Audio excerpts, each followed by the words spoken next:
hella stoned for the armed services, but this is dedication to General Milley, who saved the Republic.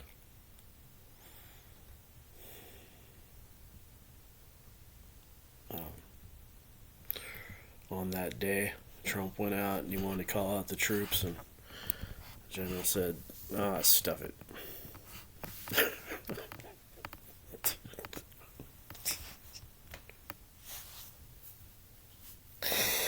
So that saved the Republic because who knows what kind of crap the Antifa would have thought they had to get into or whatever, you know. Um, thank God for that. Those Antifa guys are crazy. They are crazy. But the reason they're crazy is because the fucking Proud Boys are all American fucking crazy loon bats. Yeah, never mind. But it pains me to do the account. I don't know if I'll get through it because I got so stoned. But if you're a historian, you you get flashbacks and now this is 2 years into the war, uh, and Putin now is just the military is one for thinking that the intelligence services are a bunch of weirdo.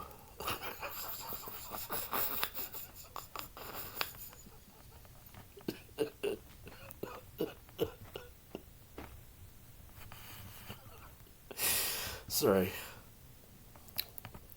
But Putin must be getting those hot flashes at night thinking about all those troops and all that equipment he blew away. Boy, this has been up for 7 months. My Ms. Argon account.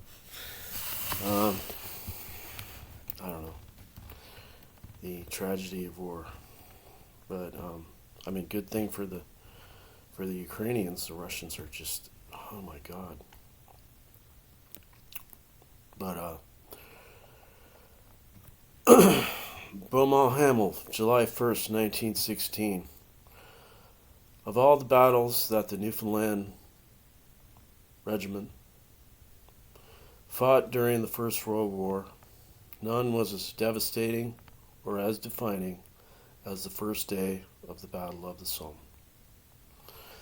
The regiment's tragic advance at Beaumont, Hamel, on the morning of July 1st, 1916, became an enduring symbol of its valor and of its terrible wartime sacrifices.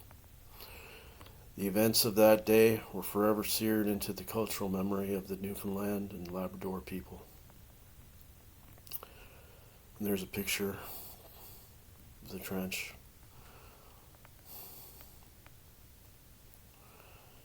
Where they started.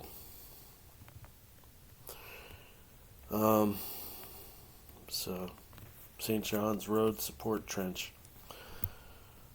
The plan, the Somme offensive, had its origins in the Anglo-French plans to bring hostilities to a rapid close.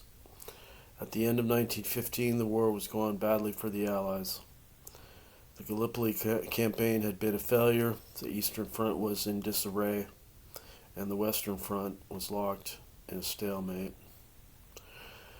Germany had marched through Belgium and into northern France, where its army was securely entrenched near the River Somme. British and French forces desperately needed a success. Commanders spent the winter of 1916 developing a major offensive to regain control of the Somme. But their plans were upset when Germany launched a massive attack against French forces near Verdun, a city in northeast France, on February 21st, 1916. Good Lord, the battle goes for months. The battle lasted for almost 10 months and siphoned off many of the French troops originally intended for the Somme offensive. In consequence, the Battle of the Somme became largely a British effort designed to relieve beleaguered French troops at Verdun and to cause a decisive breakthrough in the German lines.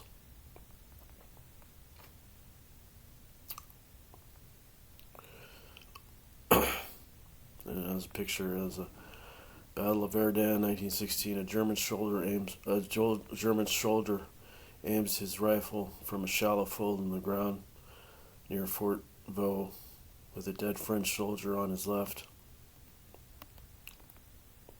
Guy's blown apart. During the Battle of Verdun, 1916.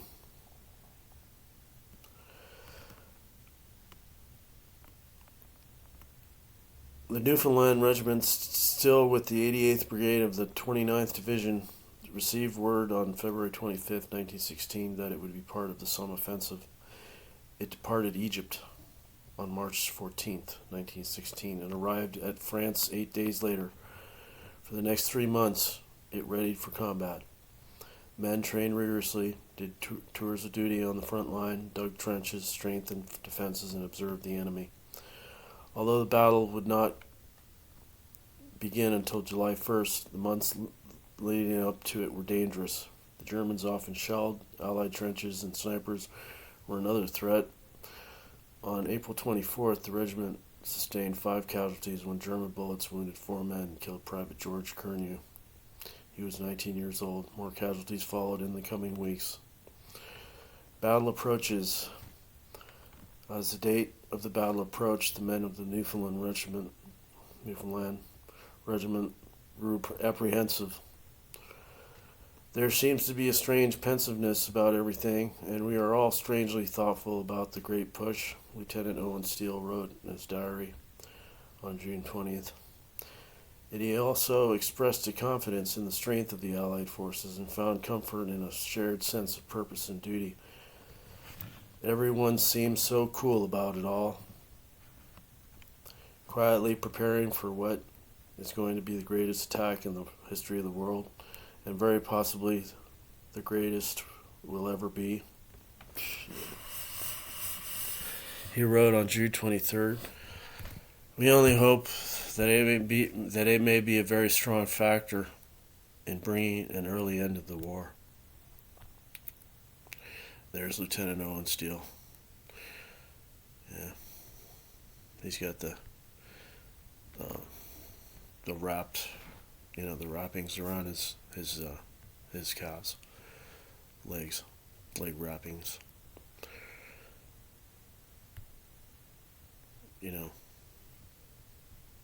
I don't know what that did.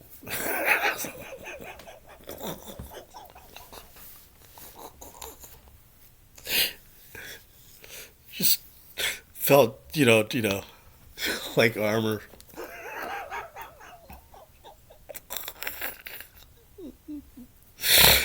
Many soldiers sent reassuring letters home in the days before the battle, although censorship laws prohibited them from saying anything about the Allies' plans. This letter will be very short, for we have been up to our eyes in the work for the past fortnight, and will be for some time to come. The reason for which I cannot give you an inkling, but you will have heard all before this reaches you," Steele wrote his parents on June 25th. I'm afraid that quite a long time will elapse before you get another letter from us, but you will need not worry, for we shall be all right.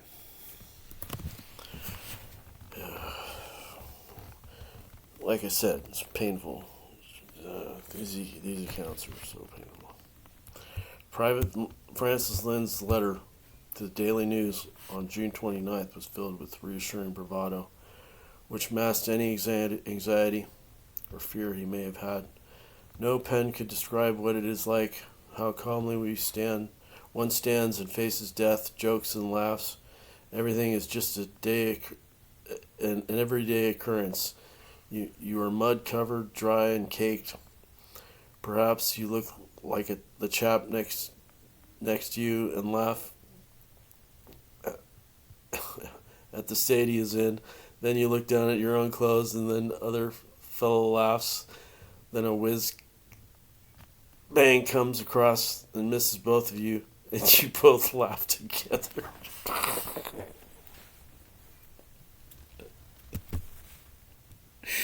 Preliminary action.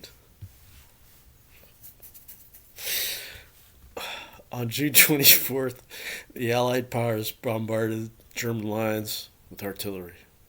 The barrage lasted a week and was intended to weaken enemy defenses in advance of the first July ground attack.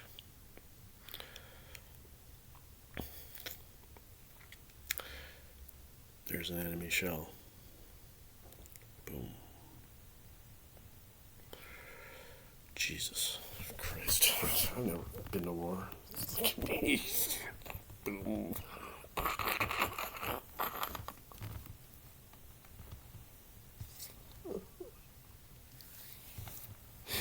At 9 p.m. on June 30th, a regiment departed Louvain-la-Neuve and marched 3 hours to its trenches on the battlefield. It's surprising to see how happy and lighthearted everyone is, and yet this is undoubtedly the last day for a good many, Steele wrote in his diary. The various battalions marched off whistling and singing. It was a great sight. Of course, this is the best way to take things and hope for the best. So now I gotta say, this is a tribute to the Newfoundlanders too, because Newfoundlanders aren't big braggadocios, but they have their own. Their braggadocio's better because they're fishermen. They live on the edge of the sea, and they're small communities. And my grandmother grew up in a soapbox house. I'm always one to braggadocio about my family, especially my Newfoundlander family. But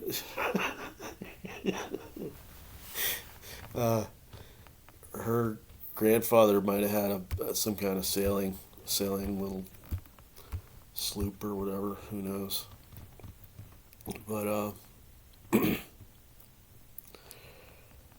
they're not big braggadocios, but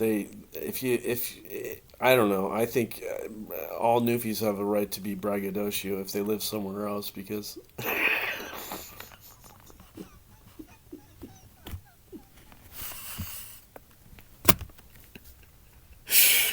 but anyway, the battleground was a 34-kilometer ribbon of land near the River Somme. Allied trenches stretched along one side and the Germans along the other. In between lay no man's land. The Germans held much of their front in great strength. They had created a 3-tiered system of forward trenches, which were well dug in, shielded with extensive protective wire, and capable of surviving sustained bombardment.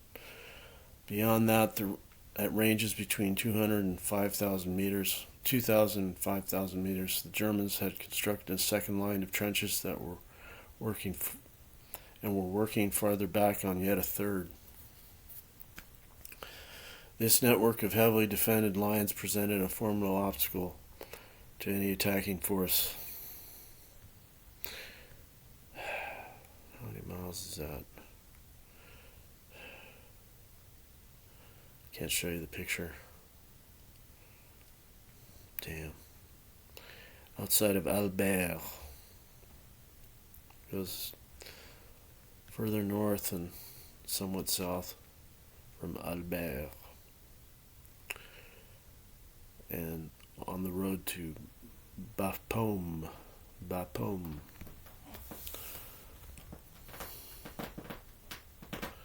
Montauban.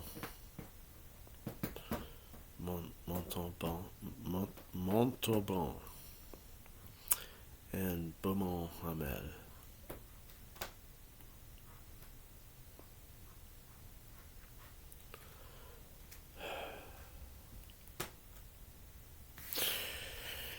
Yeah. Well, okay, I think that's enough for now. It's too heavy for me looking at the trenches, man. Yeah.